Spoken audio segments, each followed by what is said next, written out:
retrouve aujourd'hui pour un nouveau carnet de lecture après quelques semaines sans carnet. Je vous ai posté quelques autres vidéos sous un autre format, j'espère que ces vidéos-là vous auront plu également.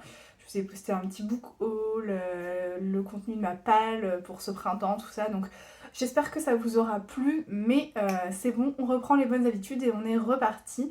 Et donc, on y va, hein, c'est parti pour une semaine de lecture en ma compagnie. Donc, j'ai pas mal de choses à vous dire, je pense que je vais étaler ça sur la semaine. Je voulais d'abord vous parler de mes lectures en cours, ensuite je voulais aussi vous montrer mes emprunts à la médiathèque pour ce mois-ci. Et je voulais également vous montrer les livres que ma mère m'a prêtés, puisqu'elle m'a prêté 3 livres. 3 livres qui me font de l'œil depuis un bout de temps, donc voilà, j'espère pouvoir les lire assez rapidement. Eh bien écoutez, je vous propose de commencer avec mes lectures en cours. Donc en ce moment j'ai 3 lectures en cours, j'ai 2 lectures papier et une lecture audio. Je ne vous parlerai pas de ma lecture audio puisque je ne suis pas assez avancée pour vous en parler. Je vais plutôt vous parler de mes lectures papier. Donc la première lecture c'est Tout ira bien de Damian Barr. Vous avez dû voir passer ce livre dans ma vidéo sur ma palle printanière puisque je lis ce roman dans le cadre du Old Castle Challenge lancé par Anna Ducomte Autonalis. Et donc ce roman rentre dans la catégorie un roman qui se passe dans un pays chaud puisque l'intrigue se passe en Afrique du Sud. Donc voilà, il fait relativement chaud en Afrique du Sud, n'est-ce pas? Donc que vous dire, donc vous pouvez voir mon marque-page déjà, hein, donc j'ai quand même pas mal avancé, il me reste une soixantaine de pages à peu près pour le finir, donc je peux bien vous en parler. Concernant l'histoire, il s'agit d'un roman avec une double temporalité, vous savez que j'aime bien ça. Double temporalité, donc comme je vous disais, c'est un roman qui se passe en Afrique du Sud. La première partie se passe dans les années 1900, en 1901 exactement, et on découvre l'histoire de Sarah et de son fils Fred. En fait, on arrive en pleine guerre de colonisation. Enfin, c'est la guerre entre l'armée britannique et les premiers colons. Et donc, Sarah et son fils Fred vont être emmenés de force dans un camp de détention. En fait, c'est l'équivalent des premiers camps de concentration, hein, tout simplement. Voilà, donc ça c'est la première partie. La première partie est assez dure, hein, puisqu'effectivement c'est tout le quotidien de Sarah et de son fils dans ce camp de détention. Ils vivent mais dans une misère pas possible, ils sont sous des espèces de tentes.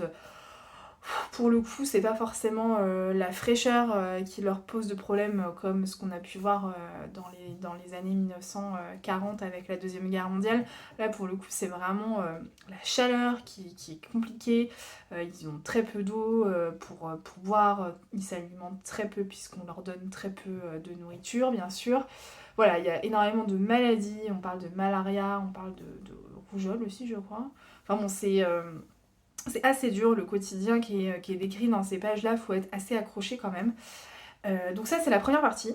Et après on a en parallèle de ça une histoire qui se passe, qui débute dans les années 1975. Donc on a l'histoire de Raina.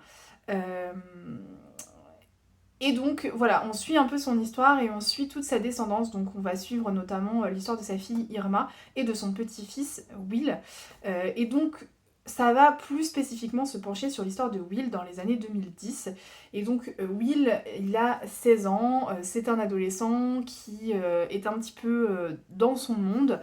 Voilà, c'est quelqu'un qui aime beaucoup lire, qui a une passion pour Harry Potter et pour le Seigneur des Anneaux, qui vit que pour son chien Britney, et donc qui est un petit peu dans sa bulle, ce qui déplaît énormément à son beau-père et à sa mère, enfin bon, plus à son beau-père qu'à sa mère, hein, on le sent quand même bien dans le roman. Et donc ses parents, donc son beau-père et sa mère, décident de l'envoyer dans un camp qui s'attache à rendre les garçons plus virils. Voilà, en gros. C'est une sorte de camp de redressement, on va dire ça comme ça, pour que les garçons soient virils et ils deviennent des hommes finalement. Donc voilà. Bon, c'est un petit peu particulier, j'avais jamais entendu parler de ces camps de redressement, là ça fait un peu froid dans le dos aussi, hein, faut le dire. Le seul truc qui me manque un peu à l'heure actuelle, c'est le lien entre les deux histoires en fait, hein, entre l'histoire de Sarah et de son fils Fred et l'histoire de Raina, Irma et Will. j'ai un peu du mal à comprendre le lien. Bon, on voit un peu le lien, enfin, on a des bribes d'informations sur les liens qu'ils peuvent avoir au milieu du roman, mais c'est tellement sur un fil qu'on a vraiment du mal à comprendre. Sinon, pour l'instant, c'est une bonne lecture. Comme je vous le disais, c'est un roman qui est quand même assez dur. Hein. Faut être un peu accroché pour le lire. Là, je sais pas ce qui va se passer dans les 60 dernières pages, mais honnêtement, c'est assez hard. Hein. C'est pas des conditions de vie très très agréables qu'on décrit dans ce livre-là. L'écriture de l'auteur est assez fluide, ça se lit assez vite. La première partie sur l'histoire de Sarah, c'est sous forme de journal intime, donc je trouve que c'est assez fluide, on rentre vite dans l'histoire. La deuxième partie sur Raina, Irma et Will, c'est plus un narrateur externe, hein, à la troisième personne. Donc c'est un peu différent, mais ça se lit très bien aussi. Voilà, le seul truc là pour l'instant que j'ai du mal à comprendre, c'est vraiment l'imbrication entre les deux histoires. Tout simplement. Tout ira bien, je le lis en lecture commune, dans le cadre d'une lecture commune organisée par Livriotte, par le compte Livriotte. Bon, je suis clairement à la bourre, hein, faut le dire. Moi, je suis complètement en retard. Toutes les filles ont terminé. Enfin, on est assez nombreuses quand même à pas avoir terminé, mais voilà, il y en a un certain nombre qui ont déjà terminé le roman. Et globalement, voilà, c'est plutôt une lecture mitigée. Il y a certaines personnes qui ont beaucoup aimé, d'autres un peu moins. Voilà, les personnes qui ont moins aimé, c'est notamment le côté un peu journal intime qui a moins plu, l'histoire de Raina qui était moins intéressante, voilà. Ou encore le fait que l'histoire soit très très dure, voilà. Sinon, globalement, il y a quand même des retours assez positifs sur ce livre-là. Moi, honnêtement, c'était une histoire, enfin l'histoire de l'Afrique du Sud, je ne la connais absolument pas, et donc du coup, c'était hyper intéressant pour moi de me plonger dans cette histoire-là, notamment sur cette fameuse guerre-là entre l'armée britannique et les premiers colons. Moi, j'en avais jamais entendu parler, donc voilà, c'est pas plus mal.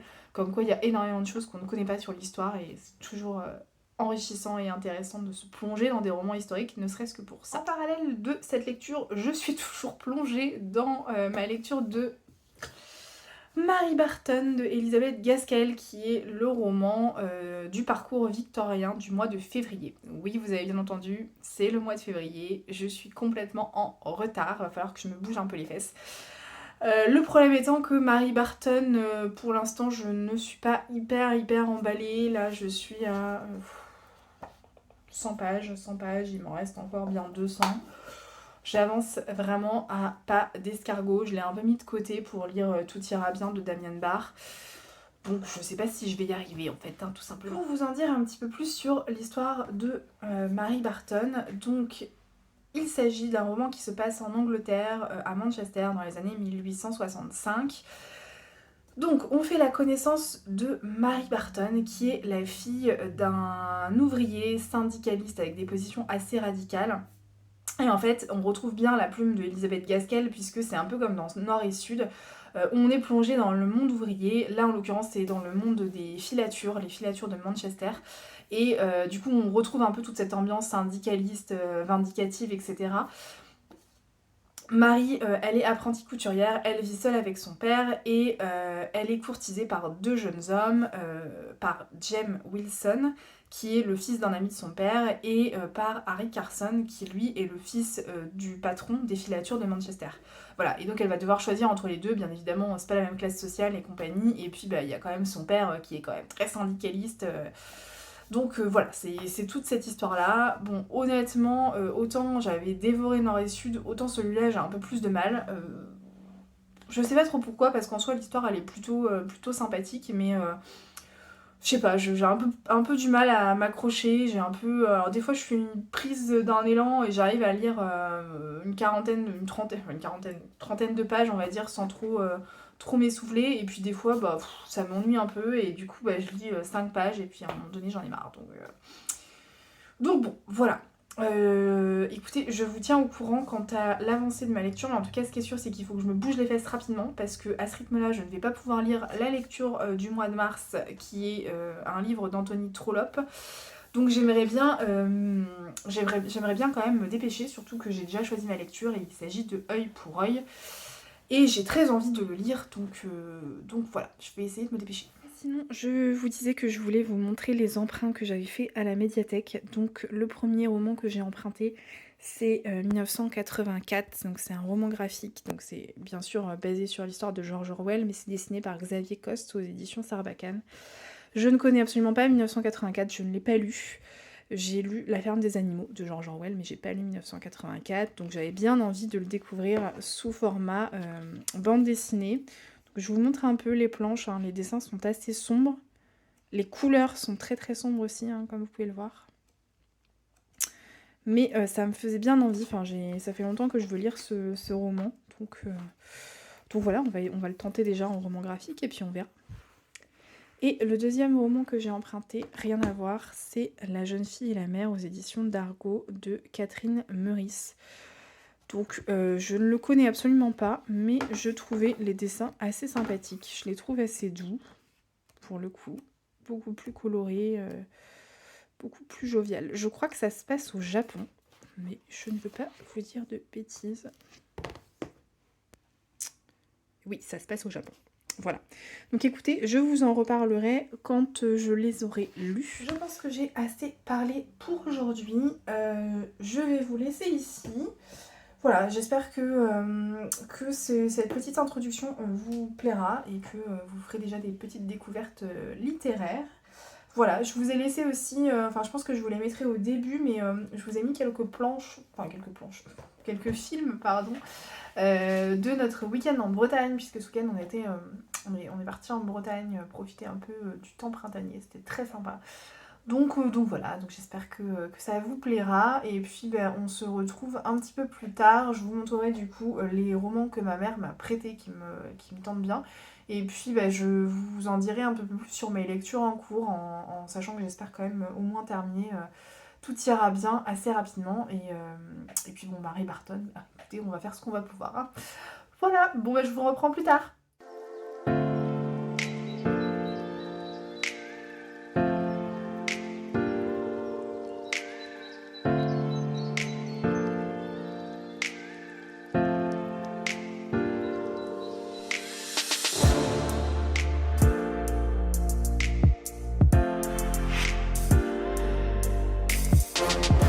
Hello, on se retrouve, on est jeudi après-midi, je viens vous reparler assez rapidement de Tout ira bien de Damien Barr. Enfin, je vous en parlerai un peu plus tard, je pense, parce que là, je vais pas avoir le temps. Je voulais juste vous montrer les livres que ma mère m'a prêtés, puisqu'elle m'en a prêté 3, qui me faisaient super envie et que j'ai bien envie de lire dans les prochains mois, donc voilà.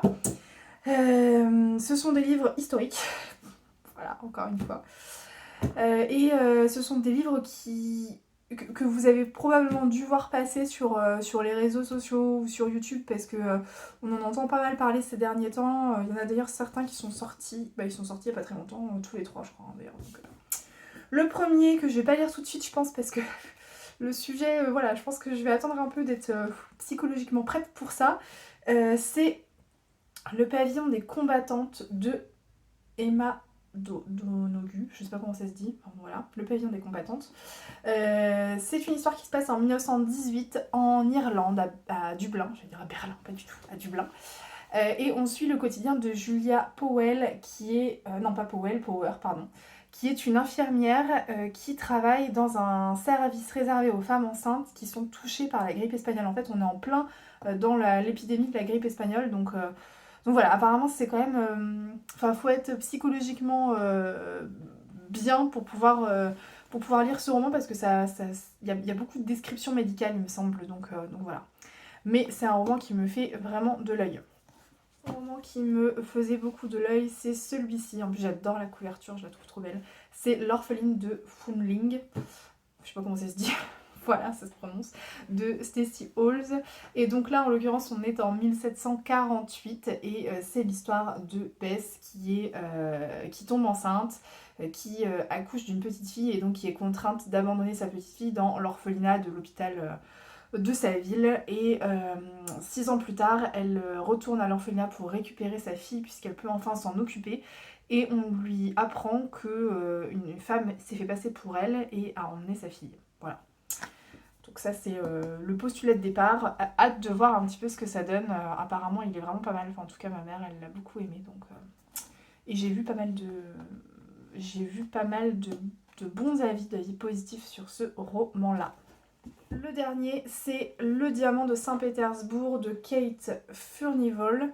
Au niveau de l'histoire, là on suit l'histoire de Valentina qui est la fille aînée du ministre des Finances du Tsar. Voilà, donc ça c'est un peu son histoire. La quatrième de couverture on dit pas beaucoup, si ce n'est que ça se passe en 1910, on est vraiment au bord de la révolution bolchevique. Donc voilà, le peuple gronde, il y a tout ça qui se met un peu en place. Donc je pense que ça s'inscrit un peu dans ce contexte historique-là. Après, je ne sais pas exactement de quoi ça parle, parce que c'est vrai que la quatrième de couverture est hyper mystérieuse pour le coup, et ça change et c'est pas plus mal. Donc voilà. Et apparemment, c'est un très bon roman aussi. Enfin, j'ai vu beaucoup d'avis positifs également sur celui-ci. Donc j'ai vraiment hâte de le lire aussi. Bon, ça fait plus lecture hivernale, mais enfin bon, c'est pas grave. On va faire avec. Sur ce, moi je vais vous laisser puisqu'il fait hyper beau, franchement on a de la chance cette semaine, c'est un temps presque estival donc c'est top. Donc voilà, donc on en profite un peu, mon conjoint est en congé en plus donc c'est cool, on peut faire pas mal de choses avec notre fils et donc là on va aller se promener un petit peu et puis écoutez moi je vous reprends un peu plus tard parce que je veux absolument vous donner mon avis final sur Tout ira bien que j'ai terminé hier ou avant-hier, je sais plus. Non je l'ai terminé mardi une fois que je vous avais pris, enfin bon, bref. Il est terminé, je l'ai adoré et donc je veux vous en parler un petit peu plus en détail. Je reviendrai pas non plus 15 ans sur ce livre-là, mais il y a quand même 2-3 trucs que je voulais vous dire. Je vous reprends donc un petit peu plus tard et j'arrête de bavasser.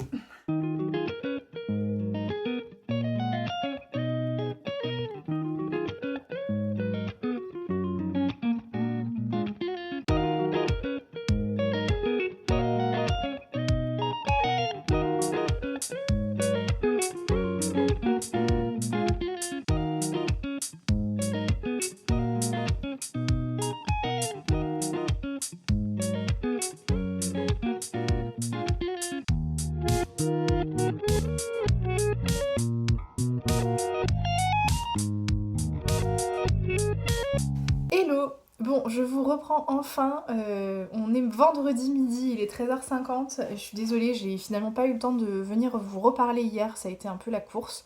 Donc je prends quelques minutes maintenant pour venir discuter un petit peu avec vous. Euh, Qu'est-ce que j'ai à vous dire pour aujourd'hui? Alors je voulais absolument vous faire un retour sur Tout ira bien de Damien Barre, puisque entre temps je l'ai terminé, mardi, il me restait 60 pages donc ça a été très rapide.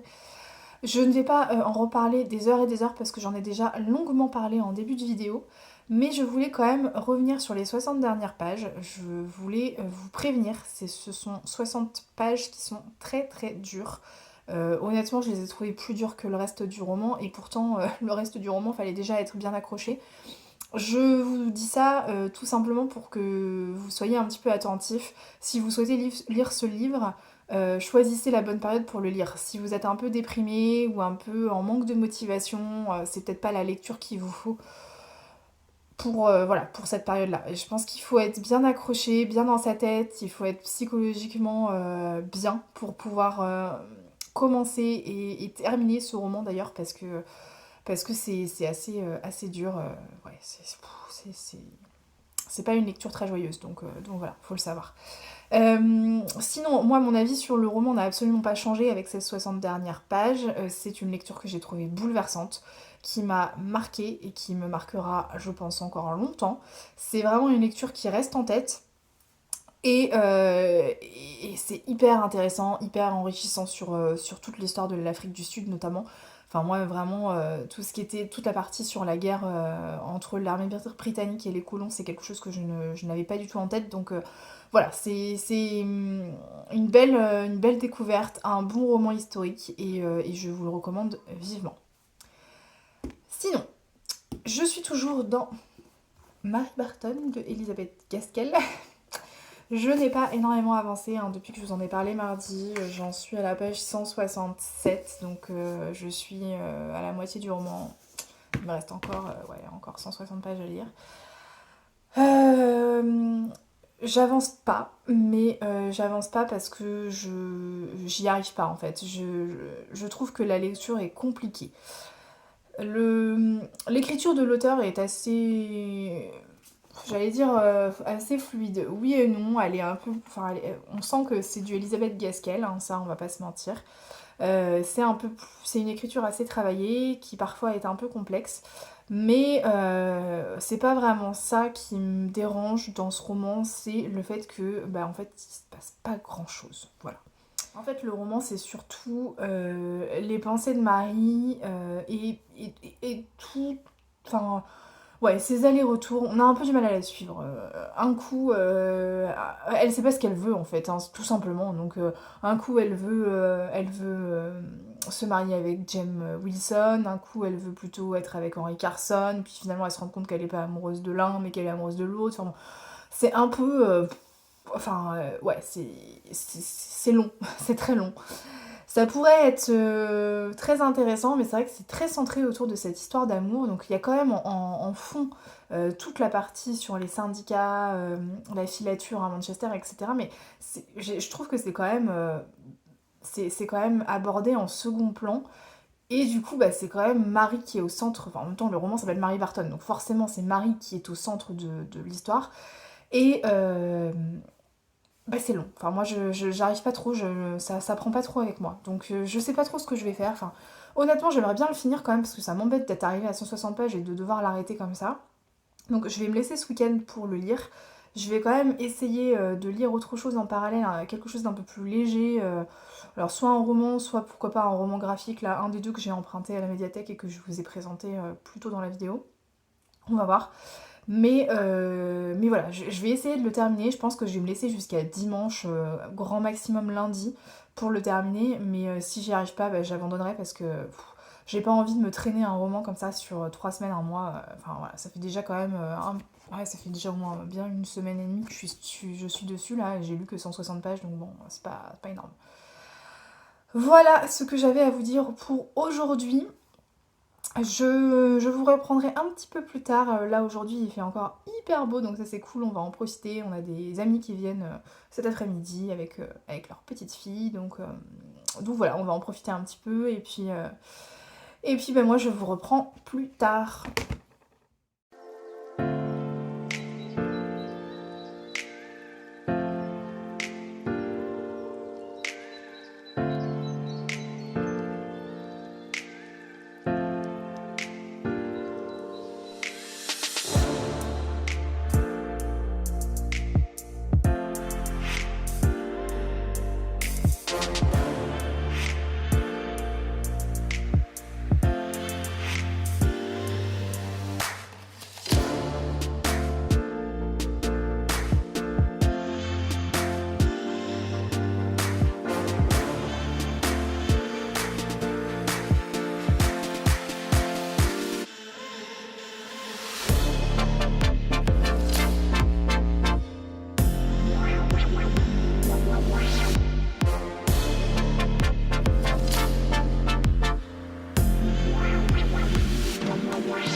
Je suis contente de vous retrouver, on est lundi matin et je viens clôturer ce petit carnet de lecture.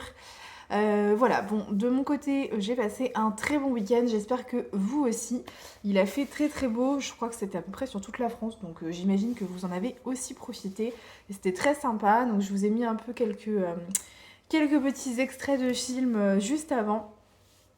On a eu de la famille notamment qui est venue, on a profité de notre jardin et j'avais fait un banana bread marbré, je vous ai mis la recette et c'était la première fois que je le faisais et franchement c'était hyper bon, pas trop sucré, super recette. Donc voilà, je vous mettrai la recette en barre d'infos et puis sinon vous pouvez peut-être zoomer ou faire une petite capture d'écran sur le film pour avoir la recette. Et voilà, et là on est lundi, donc j'émerge un petit peu, je me suis fait un petit thé vert et je viens vous parler de mes lectures parce que finalement j'ai quand même un petit peu lu ce week-end, je suis assez contente et j'ai réussi tant bien que mal à finir Marie Barton. Et oui, pas trop de suspense, mais voilà, donc je viens vous en parler ce matin, je viens vous donner mon avis final. Et voilà, et puis comme ça clôturera parfaitement ce petit carnet de lecture. Marie Barton, il est là dans l'édition, la magnifique édition Cranford, superbe.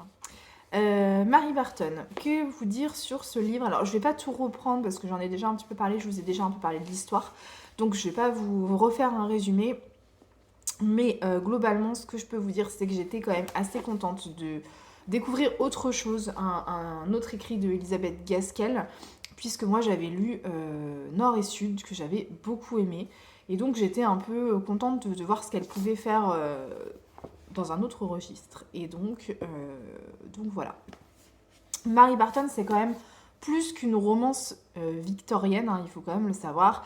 Comme Nord et Sud, ça vient un petit peu dénoncer la misère et les conditions de travail des ouvriers dans le nord de l'Angleterre. Donc là, en l'occurrence, c'est à Manchester. Mais voilà, c'est un petit peu sur le même style que Nord et Sud, dans le sens où on est vraiment plongé dans ce monde ouvrier, dans ce monde syndicaliste, et on découvre un peu tout. Enfin, on découvre, ouais. On est plongé dans la misère dans laquelle ils sont. Hein. Voilà, ils mangent des bouts de pain, ils ont rien à se mettre sous la dent. Enfin, c'est vraiment une vraie misère. Hein. Il y a des décès suite à des conditions de vie extrêmement pauvres. Enfin, c'est très, c'est très bien décrit pour ça. Ce que je peux vous dire, ceci dit, c'est que Mary Barton, ça n'a malheureusement pas répondu à mes attentes. J'attendais un petit peu plus de ce roman et du coup, je suis un petit peu déçue. La première partie est extrêmement longue.